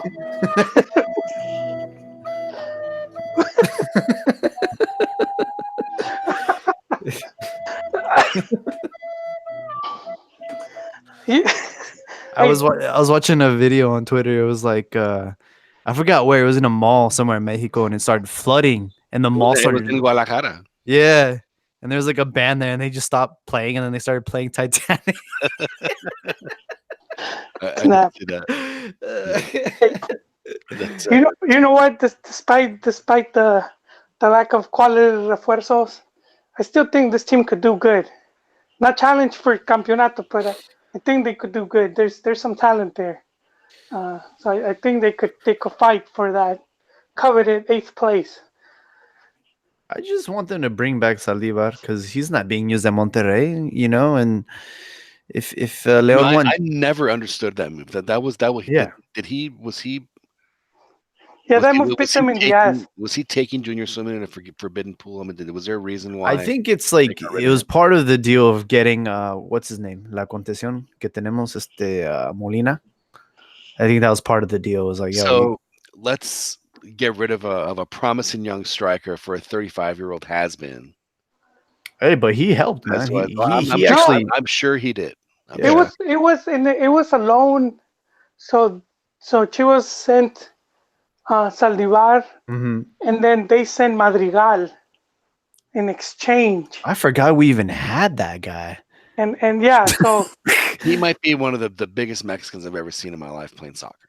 Madrigal. Really? How big is he? He's like just super thick. He's just a. He's a thick boy. Yeah. Oh. Yeah, but I mean that just didn't make sense. I mean, the only way it does make sense if that was, like Jaime says, one of the conditions of like, okay, if you want this midfielder, then you also have to agree to this trade. So it's like Chivas Yeah, can't. but why would they ever agree to that trade? It just didn't make any sense. I mean, And That's with just- no option to buy him either. right? I mean, So it's like you're just setting him on a prison time right now. Like, well, not cutting his continuity because he had scored at least 5 goals in his last two tournaments, 5 and 6. he had a good And Club World Cup. He was the one that scoring our goals, man. who's that? Saldivar? Mm-hmm. At the Club World Cup. He was a decent. I mean, he is a decent player. I mean, did he even play for Monterrey? he played like He would come few in games. sparingly, but he was. He just didn't play that much. I mean, not as much as he would have if he would have been at Chivas. He would have played a lot more. So yeah, it was just, and it almost makes you wonder: was that move made to? I mean, it certainly wasn't made to make Monterrey stronger, but it was definitely made to make Chivas weaker. Well, I mean, Ouch. when I saw that, I wasn't tripping too bad because we had gone Vega, and it felt a little bit crowded in that striker, with Right. Pulido Yeah. and Yeah, Well, but you know that's the thing with Vega though. Saldivar to somebody who actually needs a striker instead of Monterrey, who has strikers falling off the trees. Yeah, but Vega hadn't shown. He was still very green. He just Mhm. he just looked good Well, he because of showed that one. enough to be on the national team. No, but I mean when he came in, where it's like he had that one season where he scored 6 goals, but I think he had Yeah, scored like a he hat trick. he had a good and one- Liguilla. He had a good Liguilla. And for Toluca, Yeah. I remember he had a good. That was it. That's all Chivas needed to see. Well, he scored a goal against America, That was and then he got the hat trick against Atlas. So it was only 3, and then and that was enough for Tata to call him up on the national team. Just to goes to show you just how dry. well, what? Yeah, Instant strikers. Do you think that was his call though? Because I don't know, man. Brizuela had a way better season, and for him not even to get called up is kind of disrespectful. well, his age too has a lot to do with it. So he's way younger. So if he's thinking of the long run, then yeah, he would go with. Yeah, but we with don't really Vega. have that many wingers, Tecate's not there. Chuki's not there. I mean, Brizuela would have been a nice addition, especially in the form he's been in. I'm just wondering why La Chofis is continually not getting called. I'm being dead serious. Too much Nachos? party. Too much partying. Yeah, that's man. all right. That's all right, man. Sometimes guys got to do what he's He's yeah. whatever puts him in his good place. I'm okay with that. His notorious pool parties. I do like that Tomas Boy said, "Hey, it's trophies plus 10, basically." As it should be. As it should be. See, it sounds like, Yeah. the Tomas is replacing Rigo as the Trophy as chaser. president of the Trophy Chasers. Oh man, I do think this is going to be like his last shot because all previous coaches had done a hard push to make trophies into that player that he's shown he could be. Mati gave him the number 10, and then Cardoso gave him a bunch of opportunities up until they seem to have fallen out of he did get favor. hurt. No, he got hurt. Trophies. Yeah, but there was I think a few where he pulled him to the sidelines during practice. I don't know. And then so now here's Tomas Boy. So maybe El Jefe can light a fire in his ass, and this guy will. Tomas Boy believes in La Chofis. Yeah, he does. And La Chofis responded, and that to me should be enough for any Chivas fans to go. If La Chofis has a good season, Chivas has a good season. So they should be rooting for La Chofis. Yeah, especially when you can't get refuerzos. Right. You have to hope that, and Chivas does have some of these young guys they do have talent, just waiting for them to blossom. Because the two goalkeepers are good, both of them are good. So I think if you have some of these players like that, they just need to have that good season, and people are going to start seeing them in a different light. But on that note, Yon, ya me tengo que ir. Me pegan. No, I work, and it's really late for me now.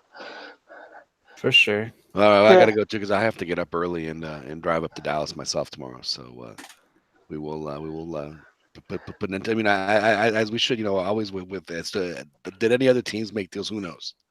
But that's just how much how much the Chivas saga is a novela really with I mean they can't everything is a drama with Chivas. It's just hilarious.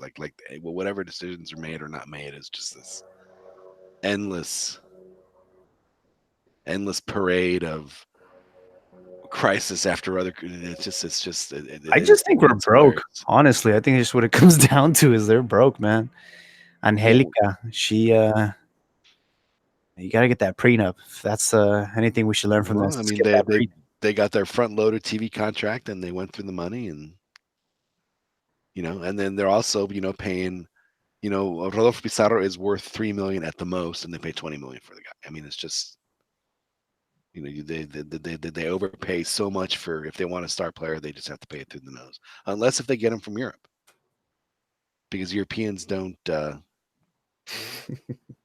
I mean, that's serious. The Europeans aren't gonna. Oh, you go to he's worth this. They don't see that. The way that Liga MX operates when it comes Yeah. to Chivas. I mean, so I'm serious. I mean, if I were Chivas, are there any European players that are kind of like Guardado?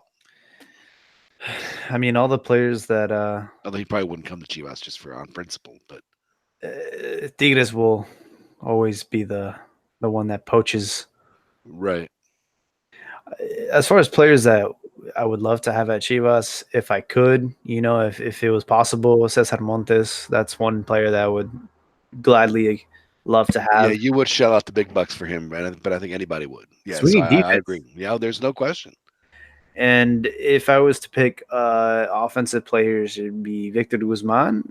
I think he'd be. I mean, he was from Chivas, Another brilliant move of buying back your own player. Oh, and there's this kid called JJ Mack. I think he'd be a nice. Yeah, but the minute he goes back to Chivas, he's going to go into a slump and maybe score like 1 or 2 goals, and then he'll be like Marco Fabian, and then he'll he'll go somewhere else and play really well. I'm just glad that we didn't go for Gio because I could have saw that happening. And he's going to Monterrey, apparently. We'll see how that plays out. Well, gentlemen, probably a good time for us to wrap up the show because it is getting a little late. But Jaime, thank you very much for joining us. It was absolutely a lot of fun, man.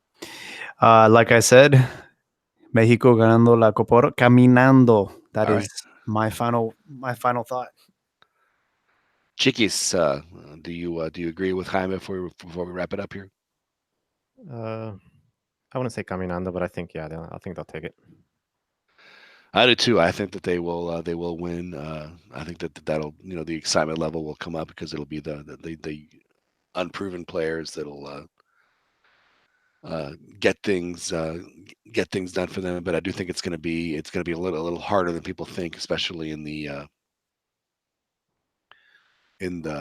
second round where they'll have to play like I forget who at least probably Costa Rica in the semis and the U.S. in the final. So they'll get the 2 best teams in the in the tournament. They'll have to beat them both.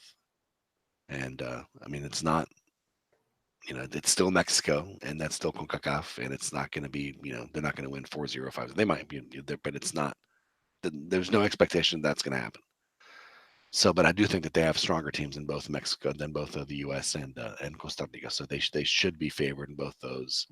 And with the way that Tata's got them playing, which it was very surprising how well they seem to be linking up in all 4 games. Frankly, I think because of that, I think that is going to help them, and then they're just gonna overwhelm, especially the less experienced teams. They're just going to overwhelm them. The pressure's mounting on the U.S. team already on Berhalter. Right. I mean, the worst thing that happened to the U.S. men's team is the U.S. women's team just rolling because for whatever reason, and this just goes to show you how soccer is just not followed in this country. People think that the women's soccer and men's soccer are essentially like the same level of play. Oh yeah. Yikes. Apparently he left off Sargent, like one of their young, the red-haired guy. He's Right. supposedly pretty good. They left him off the Gold Cup, and everyone's going crazy on the coach now. So Yeah, I mean the U.S. and Mexico are in a very similar position because they're clearly the strongest teams in the region, but they're just, I mean, how on earth are they going to see how they stack up because they can't play outside of the region, very often, if at all. I mean, they're going to have to manufacture some ways to play outside the region. So that is something to keep an eye on these next few years. Anyway, well, thank you all very much for joining us. My name is John Jagu. We are broadcasting live on the CantinaMX Podcast YouTube page, as we always do on Thursday nights, although it's Wednesday night this week. And we're hoping to, Chiquis, probably do some post-game stuff on Saturday night, I would hope. Correct? yeah, that'd be ideal. That'd be great. Yeah. Is it Saturday night? Either that The game at the Rose Bowl? 15th, the 15th. Yeah, so it'll be Saturday night. So yeah, I will be very close to getting home because I'll be coming back from Dallas. So we'll for that. And Jaime, we'd love to join you if you can join us, man. The little post game. Whew, Saturday be a tough one. Well, But I mean, not saying for this one, but Oh. yeah, moving forward in the tournament. yeah, If you yeah, can join us, we'd absolutely. love that. Yeah. I'll have a lot of energy, a lot of thoughts, and a lot of more funny jokes for you guys. Well, we like the funny here. We do like the funny. Bring the lols. So anyway, for Jaime Landeros and Alberto Cambarjola Sebes, my name is John Jagu. This is the CantinaMX Podcast. Thank you all very much for listening. We'll talk to you all later.